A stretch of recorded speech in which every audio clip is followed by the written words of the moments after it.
Good evening, everyone. I think we are a minute late, so apologies for that. Welcome to the third in the webinar series on asset-based community development from Inclusion Solutions. I'm just going to wait. One or two people did mention that they are just trying to log in, so I'm just going to wait 1 more minute if that's all right with everyone. But a big hello and welcome, and looking forward to the session. And we'll just wait 30 more seconds.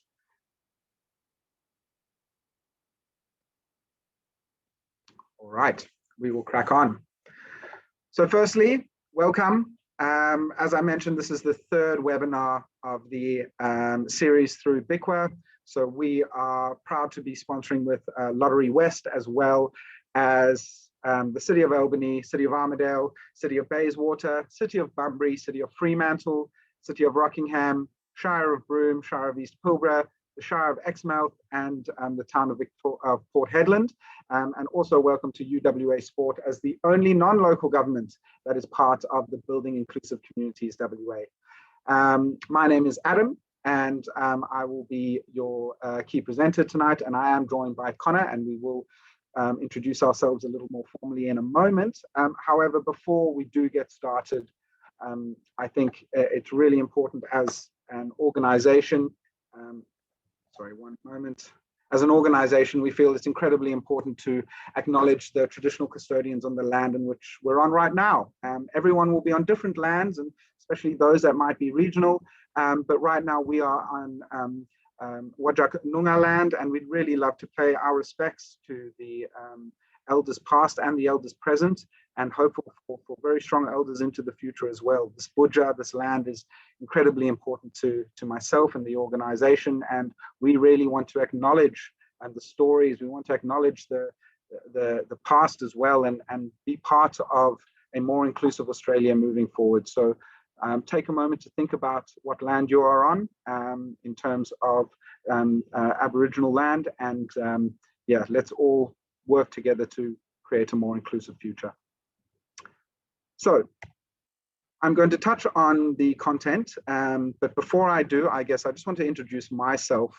So my name's Adam Nankin.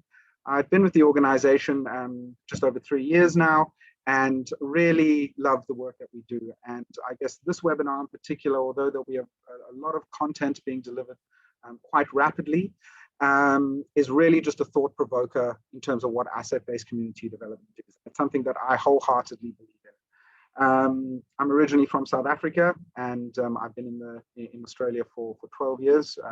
Spent majority of my time in Perth, and I think there's no greater place that we can be at the moment, especially with the current situation with COVID. And I guess just even though we are in winter and the weather's been pretty awful, I feel incredibly privileged, like I say, to be on the land that I am on today, and I guess share this webinar with everyone. A little bit about me. I have 2 gorgeous daughters that are at home having dinner at the moment, and a wife as well. And I really love all sports. I'm a bit of a sport nut, and I guess anything that's with a ball or in the ocean, I'm super keen. Yeah, I again really love the work that we do here at Inclusion Solutions. So it's a little bit about me. I'm going to ask my my colleague Connor to introduce himself, and he'll be on the chat function today. So over to you, Connor. Yeah, hi everyone.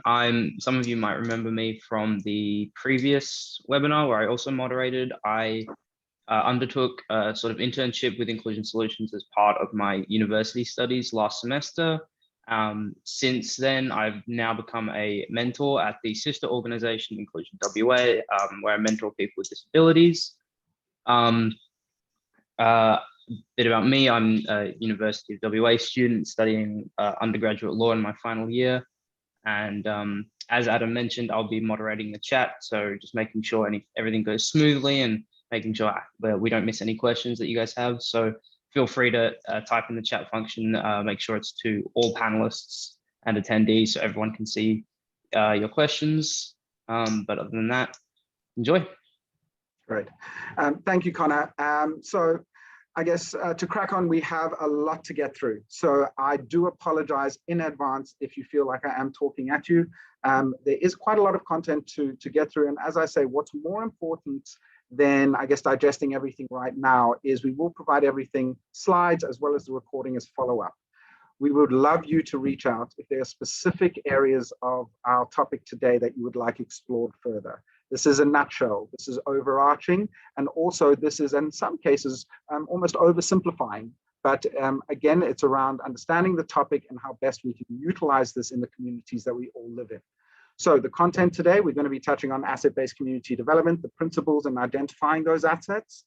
We're also going to have a case study, and if we have time at the end, touch on a theory called social role valorization that really underpins a lot of the work that we do and something that we believe wholeheartedly in, fits right in the remit of asset-based community development. So what we will start with, since we're talking about community, and I did pose this question at the last one, but what is community? So I guess I am not able to see the answers, but what I'd like everyone to maybe think about just for a moment is think about what is community to you?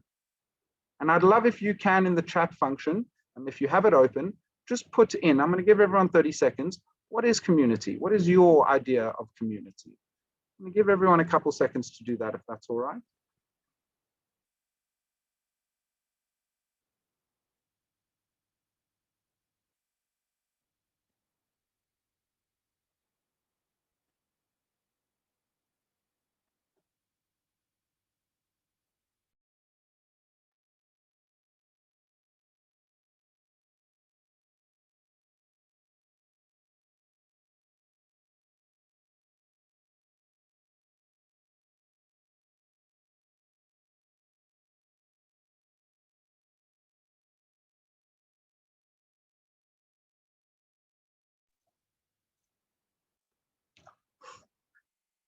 Alrighty. So we have common unity, definitely, and people, a people group, a group of people with common interests. And I think that's exactly what community is. And I think what we've really come to know, especially because of COVID, is that community is more than just a group of people living in a particular area. And the reason I say that is we now have communities that we can call our own that are on the other side of the world. I'm part of many communities. I was talking the other day to somebody in the UK around my soccer community, and I would definitely call that person a part of my community. So that with the digital age and with Zoom and with COVID in particular, it's really brought out that community is now really holds no boundaries. So that's something that's really interesting and something to consider. But in essence, it's really about the people that we can lean on, the people that we can learn from and share experiences with. And essentially, it's about that notion of feeling valued. I think that's a really, really important part of that. Being not only feeling like an individual and feeling valued and having that sense of belonging, that's really why we are part of communities. And that's something that we really focus on. And one of the big things that was mentioned in the chat as well is that its members share similarities. It's about the things that bond and unify us. You know, a lot of the time in the inclusion space, you see a lot of inclusion and diversity this and inclusion and diversity that, and that's fantastic. But I guess diversity really is focusing on the differences and the unique skill sets and assets that people bring to the table. But diversity is really talking about the differences that we have, which is really important. But what inclusion is talking about is actually bringing everyone together. What bonds us, what unifies us. And I think a lot of the time we see inclusion and diversity wrapped up in the same blanket, but really what we're talking about with community is really inclusion. And it's a powerful tool and something that can really change lives. Now, we are going to talk about asset-based community development. Now, before we do, I guess we just want to touch on what community assets are, and they really fit in these 6 models. Again, we're going to share these slides, so don't worry about writing things down or anything like that. We will share all of this. But I guess the main types of community assets are individuals. We're going to talk about associations, institutions, physical access and physical assets, assets that promote exchange, and assets that promote culture. So we're going to unpack those 6 individual community assets in a moment. Now, before we do that, before we talk about what asset-based community development is, what I'd really love to touch on is what is the difference and what is traditional community development and how is that different?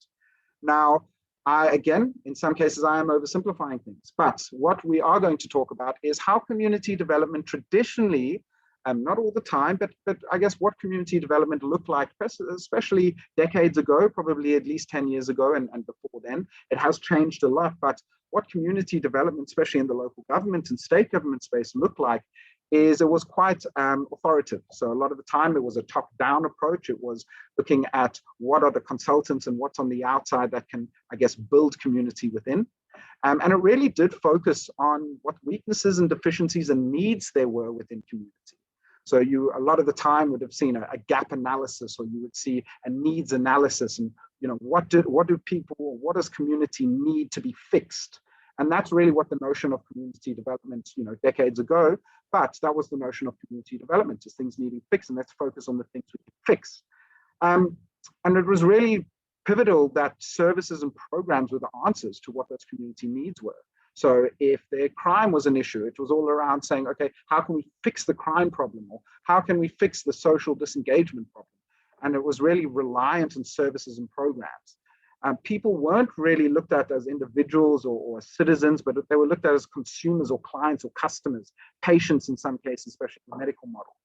And it was really solo provisions. So what we mean by that is in the dark old ages, is sometimes in local government departments or whatnot, people were very worried about their own patch, about their own provisions around, this is my piece of work and my piece of work only, and I'll focus on this. And there wasn't as much collaboration as we are seeing today.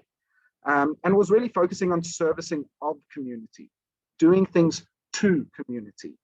And as I mentioned right at the top, it was dependent on the outside and dependent on outside professionals coming in to fix things.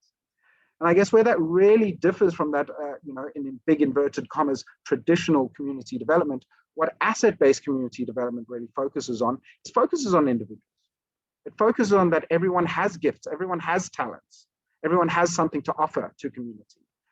The biggest thing, if there's one word I would like everyone to take away from today, it's about relationship building. It's about the relationships that we see. This is the core of asset-based community development. It's about nourishing relationships with every stakeholder, with anyone we come across. A big one is also that it is citizen-centered. So we talked about clients earlier and talked about customers earlier. What we mean by citizens is we mean not passive participants, but active participants that care about community and are involved in community.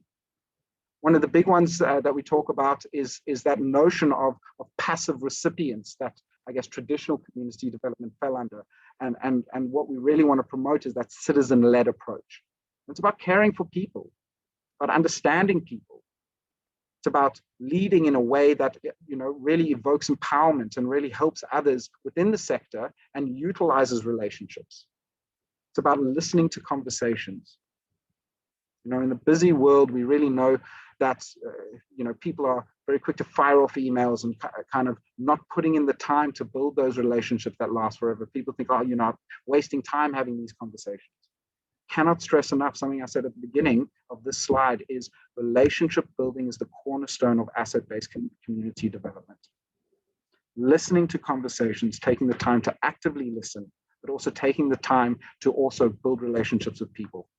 And I think one of the really big ones is we've got ask there, and that's actually saying to people is, what do you want? Showing interest, listening, saying, join us, we need you, we want you, and not being the old anecdotal white savior approach where we're coming in to try and fix everything, but rather asking people to come on that journey when it comes to community development.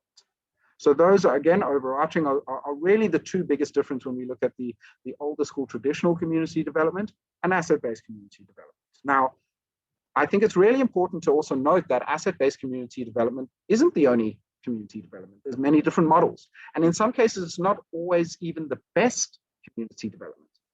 But when we are looking at communities, we believe wholeheartedly, and this is the principles that Inclusion Solutions run by, is that asset-based community development always will have a place within that community development sector. Now, again, I'm going to touch on a visual of what does this all look like. I've said a whole bunch of words to you. And again, I'm going to touch on what asset-based community development isn't before I do touch on what it is. So Traditional, let's call it a community development officer at a local government as an example, will really focus on building relationship with stakeholders and I guess making and connecting as many engaging as many stakeholders as possible. And that's really great. And you have people that are in roles for decades and decades, and with a PD with a session with the local government down south more recently, and 2 PDs I did, one person had been there for over 20 years and the other person had been there for over 30 years. And I thought, geez, that's fantastic. Now you can imagine how many relationships would have been built over that time. And in a lot of ways, they would have some really key relationships with stakeholders within the community. But within that siloed approach that we had seen in local government previously, is that the biggest asset that we lose is when somebody retires, somebody leaves with all that experience, and all those really strong relationships that we've built up on the screen, when that person leaves, all of a sudden, we haven't built community around them, because people have either been worried about their solo, about their specific project, their specific portfolio, their specific role. So when somebody leaves with that has got years in a sector, a lot of the gold dust and a lot of the networks go with them. Now, I'm not saying all local governments do that. I'm not even saying all organizations do that. Some organizations have great plans to map knowledge and I guess get some of that information out before people leave. But what asset-based community development does is we still have the importance of an individual that is a community champion, still building those relationships. But what's as important, and in fact, probably more important, is that we're not just building relationships, we're connecting those relationships with people and other assets within our community. So that when we leave, when we're no longer involved in that club, when we leave our position at local government, we've built community around us. The assets are in place so that we are no longer needed. And this is what great leaders do. Great leaders, especially in asset-based community development, lead by stepping back, lead by not being vital. If you're a vital cog for anything, asset-based community development hasn't worked as well as it could. It's about not being solely reliant on any project, portfolio, or community initiative. So side by side, what does that look like? Traditional community development, again, we talked about the top-down as opposed to the inside-out approach. The biggest thing about asset-based community development is that we focus on what is strong. We don't focus on what is wrong. And that is a massive, massive, massive difference. I'll say it again, we don't focus on what is wrong. In asset-based community development, we focus on what is strong. Community can support community. Community have the answers that community are looking for. Not always, but in many initiatives that we see, community, we have the skill set there, rather than coming in, delivering a program, diluting what is already within community. So we're focusing on the abilities and capabilities and capacities of people. We're not clients, we're not consumers, but rather we're citizens, we're active participants within community. We're not looking at those siloed provisions and siloed approach, but rather collaboration and relationship building and networking, really, really important. We're not servicing of community, we're strengthening of community. We're not doing things for or at, but we're doing things with community. We're not dependent on the outside, we're not dependent on professionals, but it's an important of community relationships. And what we also mean by that is identifying those champions in community. If you think of some of the amazing people that you have within any community that you've been a part of, whether it's a group, whether it's at work, those champions, cultivate those champions. And the good leaders in asset-based community development aren't the vital cog, they can step back. So leadership by stepping back, and I know how difficult that can be. But true, good, great community developers are able to do that. So at the beginning, we had 6 key community assets that we were going to focus on. And this is the first one, the individual asset. I would almost say we're starting with the most important. And what an individual asset really means is that every single person has a gift to offer. All right, now we've got anyone, doesn't matter what background, what ability, everyone has gifts to offer. And those gifts can be skills, they can be talents, they can be knowledge. They can be certain cares and concerns and passions. And one of the things that we didn't put down here, and probably one of the most important as well, is people have experience. You cannot create sustainable change with people's needs, but we can if we focus on what people are good at. What are the assets? What are the things that they are able to contribute to community? We break down barriers by doing this. We break down assumptions and stereotypes by giving people and building those relationships and understanding what those skills and gifts are. And this really allows us to provide marginalized demographics the opportunity to find those greater sense of belonging within community. Take the time to get to know somebody from a different culture, from a different background, from a different ability, from a different skill set, different gender. Really, really important. Individual assets. Now, those of you that were part of the last webinar, we did a head, heart, hand exercise. I'm not going to do it tonight, but we really did it in Clubland because I was really focusing on clubs. But head, heart, hands is a great way to identify people's knowledge, passions, and skills. Do this as an exercise with your colleague. Do this as an exercise with your family. Do this as an exercise with your community clubbing groups. You will find out things that you would never have found out before. And those of you that weren't part of it, essentially you're asking people, write down 10 things that you're knowledgeable about, 10 things that you're passionate about, 10 things that you're skilled at. And you'll be amazed at what gifts people have within the community around you. All righty. So the next, number 2, is identifying community assets. So what does that mean? Identifying association assets. So this is number 2, association assets. And really there's 3 types, association assets, there's 3 main points I want to touch on. And that's informal groups of people. They're connected by common interests. And these are people that choose to be where they are. So these can be groups and clubs that care about animals, that are health advocates. They can even be religious at some point, but they are the less formal. So we're not talking about institutions, we're talking about less formal gatherings. They can be as simple as your social network, but it's about groups or people that are coming together around a common interest. So really the baseline, the association asset, what you associate as interest. Now, the next one is institutional assets. Now, these are the more formal structures that we see. So we're looking at government departments, businesses. We're looking at anyone that is formally put together, for-profit entities, non-for-profit entities. And that's really because they're working towards a common goal. They're following missions, they're following rules, and they're following procedures. Now, although institutional assets are probably in a lot of cases, the way that the traditional community development really relied on, they still have a very strong place within the asset-based community development, but they are not the most important. So institutional assets are examples of schools, emergency services, charities, banks, all the things that really need that civic responsibility, that civic duty to ensure that community is operating on that overarching level. And the next 3 are the physical assets that we have around us. We're talking about places, we're talking about gardens and playgrounds and walk paths and waterways and areas that people congregate a little less formally, but physical assets within our environment. Then we start looking at exchange assets. So this is really where people are able to exchange their gifts and work. And you see it a lot on Facebook, a lot of, can we get this service and we'll do that service, and that kind of reciprocal services. And it's really about exchanging outside of just money, but it can be, but it's really about swapping ideas, swapping gifts, swapping talents. It can be family businesses, it can be side hustles, it can be swap meets, those sort of things that really bring people together, again, because of similar interests.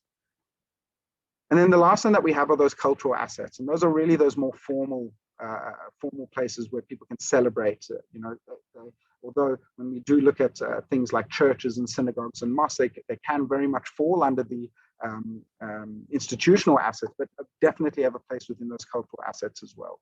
And that's really where we hear a lot of those stories, where we celebrate. And the notion of asset-based community development is really focused on doing things with and of and by community, rather than doing things to and for community.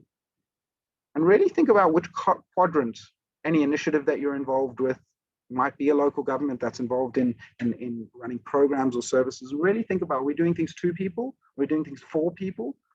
Are we doing things with people and by people?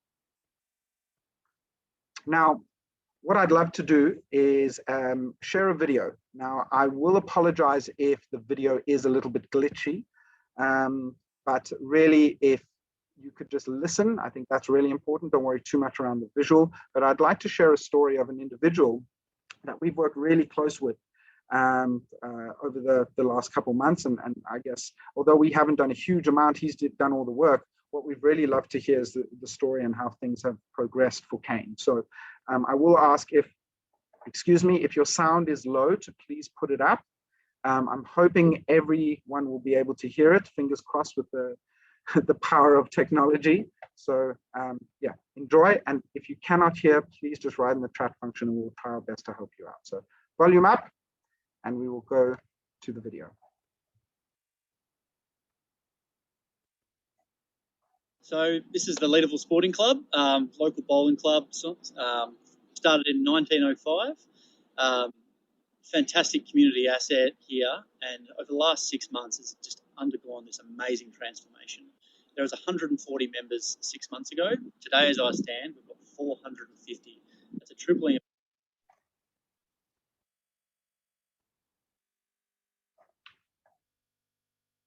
Apologies. of our membership just in 6 months. And it's really all down to reminding the community that this asset is here. A group of local dads associated with the fathering group of West Leederville got together, and we said we need another safe place for our kids to play, to meet each other. We want a place where we can have some cheap drinks at the same time. We want some fun with some games, some outdoor activities. Is there a place like that around West Leedy? And we scratched our heads and we thought, actually, there's this bowling club down the road called the Leederville Sporting Club. Why don't we sign up as members there? Why don't we get involved in the committee, and then we can actually take an active role in creating, that vision. And we joined up. We've created that, and really the result is that tripling of membership growth. There are people coming down here in absolute droves now, and they're playing social bowls. They're playing our outdoor equipment like Jenga and Connect 4. They're having kids' movie nights. They're using the playground facilities. It's just been a fantastic mix of people really embracing the site. A bit of a running joke at the moment that the second question after you say what's your name is what do you do? And the response will then dictate exactly what you're going to be doing and helping us out with at the club. So a local friend brought another mate just recently. Question, what do you do? And it turns out he welds. About 5 minutes later, we're emailing him a set of bike rack design to weld, and he's engaged in that project. Local mum, talking to her, she said, I'd love to get involved. And I said, well, what do you do? And she's an architect. And so first activity, she's designing a universally accessible toilet facility for us and putting out a site plan and vision for the site. Another local dad, what do you do? He's a graphic designer. All of a sudden, he's designing all of our media bulletins and social media posts as well. So it's really just brought this mix of community capability together and given them something to do. And it's because of that the club is thriving. And that's why we've gone from 140 members to 450 in 6 months. It's also the reason that stakeholders have engaged more with the site. We've had federal members of parliament, state members of parliament, local members of government come to the site. And the result of that activity, really for the members and the volunteers, has been our ability to secure a $143,000 pre-election commitment from the McGowan government, which allows us to do what we do and upgrade the infrastructure and continue to build the club. So ultimately, we wanted a club to represent the community in which we live. I have a child with a rare disease, Angelman syndrome, and I wanted to make sure there was a very safe community space for him and the other people with disability in our community. But not just disability. I wanted any group in our community to feel that they could come to the club and have a safe space in which to enjoy and participate in the activities like everybody else. So we're very, very keen to invite all groups down, and we're very keen to see them get involved in any way, shape or form. One of the projects we have underway is building a safe change facility and toileting facility for people that need a bit of additional access for that. We hold various events where the community can come down and bring a friend and bring a child and get involved. We have a volunteer list that we leave at our bar where people can flag their interest to get involved and what their skill sets are. So we really recognise that all clubs, all groups, organisations, associations need to be more inclusive, and need to better reflect the communities in which we all live. And we want to lead by example here at the Leederville Sporting Club. Brilliant. I hope you enjoyed that, and I hope the technology all worked well.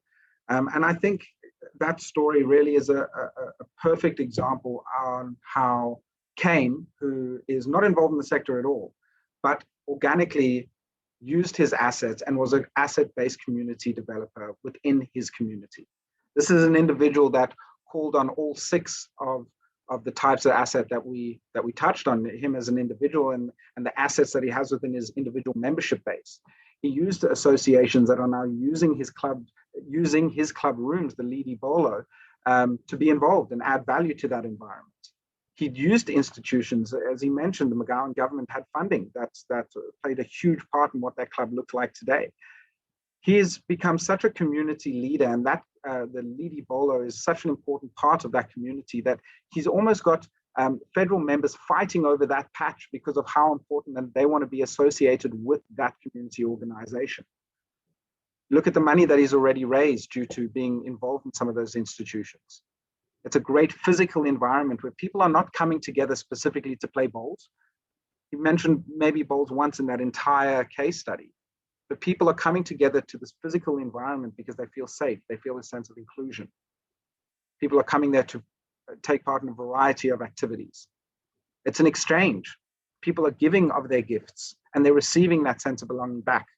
They're going there, and before Kane was involved, I think they had one beer on tap. There's a couple of old blokes sitting at the bar, and I guess, you know, they were thinking, wait a second, you've got one, I won't name what beer it is, but you've only got one beer. No wonder nobody really wants to come and hang out and have a drink here. What about putting on a few variety of different beers and exchanging that knowledge? And it's a place where you've got an amazing culture. People are sharing stories, just the story in itself being shared. It just shows that when we really are focusing on these 6 different pillars of asset-based community development, and you're bringing people together to share individual stories and stories as a collective, you've got an environment that is not only welcoming of all people, but is thriving. Up until he mentioned 450 in the video, about 2 weeks ago, that hit 550, which is amazing when we're talking about an organization 18 months ago that had 140. So a really great story and a really great organic community champion that is cultivating the assets and connecting the assets around him to create this community organization that is there doing things with community. And it's by community, which is really, really important. Now, something we touched on right in the beginning, and I guess the last little chunk before we wrap a few things up together, is something called social role valorization. And the reason that we think this theory is really important and actually underpins a lot of good asset-based community developers is it's a notion where what we have in society is we are very quick to judge. What I mean by that is between the ages of 0 and 7, we start to develop our unconscious bias. Now, this isn't our parents' fault, or it may be, but it's not the burden of our parents to have, but it's around what society bombards us with. It's about advertising, the books we read, the television shows we watch, the conversations we hear, the people that we hang around and our parents hang around, what we're exposed to in general life. So between the ages of 0 and 7, super young, 0 and 7, those of you that have children in particular, just, you know, it's such a huge responsibility, but 0 and 7 is when people start to develop their unconscious bias. Why did I think that when I saw that person? That person looks different to me. Why do I have those thoughts? Their skin color is different. Their hair is different. They move different. They sound different. So between the ages of 0 and 7, we develop our unconscious bias. Fine. Now, before I tell you, to keep the tradition of this webinar, before I tell you what social role valorization is, I'm going to tell you what it isn't.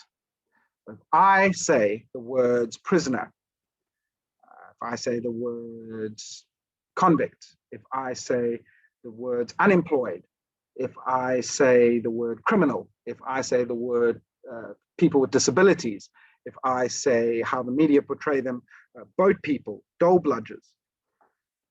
Now, I'm not saying the audience and anyone listening in today, but as society, all those words that I mentioned and those roles that I mentioned before, as society traditionally devalues people that have those roles. Okay, huge generalization, but society devalues those roles that I mentioned just before. What social role valorization does is it discounts the devalued roles people have, and it focuses on the valued roles that people have in society. Now, this theory was born out of a theory in the late 60s called the theory of normalization. And essentially what the theory of normalization was, is that everyone is equal and everyone is normal, but everyone is different. So I wear glasses, somebody may not. I have long hair, somebody may not. Somebody uses a wheelchair, I may not. Everyone is normal, but everyone is different. And out of that was social role valorization. Now, this was spearheaded by an individual named Wolfensberger. I promise you it's a real person. You can Google it after the session, but Wolfensberger spearheaded the movement of social role valorization. And again, placing value on people because of the roles that they have in society. So to contextualize this a little bit more, I am actually going to ask Connor, who's not sharing his screen, and I may ask if he can, is I'm going to put this into practice for the audience, and I guess show you what social role valorization looks like if we are not using our unconscious bias. So as an example, Connor is somebody that I may have met at a party, or I may have met at a cafe, and we're going to, I guess, role play as if we had just met each other and we're striking up a conversation. So really baseline information that we're going to get from this. And Connor, are you okay to join me in this? Yep, all good. Brilliant. So first thing we do when we meet somebody, hello Connor, I'm Adam. Hi Adam, I'm Connor. Good to meet you. Now, what is normally the first thing that we ask somebody when we first meet them, besides how are you? So think about that for a second, because I don't have the engagement that I'd normally have in a workshop. The first thing that we normally ask somebody is, so Connor, what do you do? I'm a mentor for people with disabilities, and I'm also a full-time student. Ah, brilliant. Okay, so outside of your professional and student life, what do you do in your spare time? What makes Connor tick? I enjoy going to the gym. I'm into fitness. I regularly play Dungeons and Dragons with a group of friends. And in my private time, I enjoy reading pretty much anything. All right, brilliant. All right, quite a lot of information there. And then some of the other questions we may ask is, are you close with your family? Do you, who did you come here with? Do you have, did you come here with friends, or whatever the case may be? So I'm going to stop you there for a second, Connor, if that's all right. Now, from very seemingly baseline information, Connor gave me a whole bunch of information that I'm able to place a whole lot of value on. Now, I know you're thinking, what does this have to do with asset-based community development? Bear with me for a second. So Connor just shared with me a whole bunch of information on what he enjoys, what some of the skills he may have, on some of the talents he may possess. And if we had to go and everyone starts as on a baseline before we have had any conversation with them. So we make our individual judgments, we have our unconscious bias and how we may judge someone, but only when we engage in a conversation with somebody, that's when we're able to start placing value based on the roles that they have in society. So Connor started at baseline level, all right? First thing I asked is, what do you do? He mentioned he's a mentor, he works with people with disabilities. So he's employed, social value's gone up. Not only is he employed, but he's out there supporting people with disabilities and actually making a positive impact on the world. In my eyes, that's even a higher social role that he has. Great, what else does he do? He goes to university, he's studying full time, he's doing his master's, he's as I would say, an intellectual and an academic. Again, I value that incredibly. Somebody that's able to put so much time into their studies and into something, into their career and something that they want to do. So his social role value has gone up even higher. What does he do in his spare time? He mentioned that he plays Dungeons and Dragons, so he must be a sociable person because he's involved in a social activity with other people. Again, value even heightened even more. Loves to read, the value of reading, a bit of a lost art nowadays. Value even more. Now, the thing with Connor is I could have unpacked much more. And that was information I got from 10 seconds of conversation. Through that 10 seconds of conversation, with what he shared, we could speak for hours on a whole bunch of topics.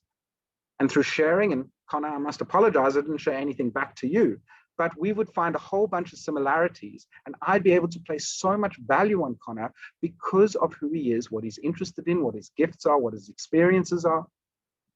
And really, the reason I share what social role valorization is, placing value on the roles people have, is because this is the cornerstone of relationship building. Good relationship builders are able to draw out information, place value because of their roles, and continue to talk, conversate, provide experiences, share stories, and build relationships because of that. So Connor, thank you. And again, sorry I didn't share back. But one of the things that, again, if you could go away from today and think, you know, I'm going to start and strike up a conversation with somebody that I might have an unconscious bias about, strike up a conversation with the awkward person in the corner, or strike up a conversation with somebody that you would never have a conversation with. And you'll be amazed at how much value from some seemingly insignificant information that you may get, how much value will place on that person. All right, so social role valorization. Now, I oversimplified it. I didn't do it justice. This is something that people study their whole lives. This is something that people do 4, 5, 6 day workshops on, and I did it in about 2 minutes. So I would urge you, if you're interested in this topic, reach out. If you're interested in more, Google it, but we have tons and tons of great articles, great examples of how social role valorization is really the cornerstone of inclusion and the cornerstone of what asset-based community development really is. All right. So what we will provide to everyone today, after this, we're not going to do it within these sessions, is we are going to provide some worksheets. So we're going to look about unlocking individual assets, so discovering strengths and opportunities on the people around us, our colleagues. We'll also share something that we mentioned earlier around head, heart, hands. And again, the people that were part of the last webinar would have experienced how that can be implemented, but we'll share that as well. And we'll also look at asset mapping. And what that really means is, how do we identify the assets and partners that are already within the community around us? Now, if I ask you to think over the next 30 seconds, think about the important people that are community leaders. Think about those organizations that play a big part in building community. Think about those places, those community hubs. They could be rec centers. They could be dog parks. But think about the assets that you already have in community that actually build the community around you, whether you're involved or not. But we're going to provide a tool where you can really map what assets are around you, and especially those within the local government space in particular. This is a really useful tool and something that I would strongly suggest is doing an asset mapping. I know we did one with the Shire of Carnarvon not too long ago, and it really helps to identify what's out there. What are some of the things that some of those opportunities we can partner with or collaborate with? Get many people in the room, really unpack what the assets around us are. And for those that are in local government, think about the assets that are within local government in particular. The amount of times we've worked with the local government and the community development doesn't talk to the club development. You think these are two incredibly important assets that should be working together. And I'm sure many of you are, but again, within that community development space, you've got so many assets, portfolios that are just sometimes wanting to collaborate, but just aren't quite hitting the mark. So think about those things. Now, I guess, in a bit of a summary, is we're asset focused. We're citizen driven, active citizenship, not passive participant, active citizenship. We're obsessed with people's gifts. We want to know them. We want you, we need you. We want you to come on this journey with us, be involved, find out gifts and talents of individuals. Again, single most important is relationships. We orient everything we do around the relationships that we're building. Really, really, really important. It's about being in places. It's place-based. It's about congregation, getting people together. Again, place-based could also be Zoom. Doesn't necessarily need to be a physical environment. Often it does make things a lot easier. But again, COVID and some of this webinar will also be shot over East. But really important to think that what are the places that we're getting people to come together? And conversations. It's all about conversations. Relationships are all around conversations. Become a storyteller. Think about the stories. Think about the communities you're involved in. Think about the people that are doing great work in community, and they often are the storytellers, and they initiate a conversation. Now, I must accredit some of this content to the Bank of Ideas. They are a partner that we've worked very closely with. And if you would like us to put you in contact with some really great community development, asset-based community development gurus of the likes of Peter Kenyon, Tim Muirhead, then please reach out. There are some fantastic PD opportunities for you really to take a topic that, again, I've really nutshelled and give you an overarching background, but there's some really great community developers that are right here in Perth, WA, as well as broader WA. But yeah, please reach out if you would like some really amazing people to really unpack this topic even more. And I think I'm going to leave you with a really powerful quote. And this is something that we took away from the Power to the People, which happens annually around the corner this year, but it was in the amazing city of Mandurah, October last year. And Inclusion Solutions was lucky enough to be part of Power to the People. And what that essentially is, it's an asset-based community development conference. And I guess one thing that really stuck with me, and it was on the first day, is just the simple notion of let's foster communities where everyone matters, regardless of ability, disability, background, gender, cultural influence. But let's foster communities where everyone matters, where everyone belongs and contributes. And again, a great quote by Peter Kenyon. And I hope you enjoyed this session tonight. Again, please reach out, and we're more than happy to unpack individual assets, unpack individual topics that we've covered today. But it's been an absolute pleasure to deliver the 4th webinar. There will be another one around the corner. So all of everyone that has received invitations either through their local government or through Inclusion Solutions staff members, keep your eye out because more information will come soon. The video will be shared tonight that we've just recorded, as well as those worksheets that I touched on. We will add 1 or 2 additional articles that I think will be really relevant to the space. But equally, if you are wanting to get in touch with us and I guess share some of those success stories, that's really the power of those success stories, but also talk about how asset-based community development and what implementation in specific community looks like, please reach out. So details up on the screen. Connor, I'd like to thank you as well. So thank you for being involved today. And everyone, I guess, good night, stay safe, and we will touch base soon. Thank you. Thanks very much.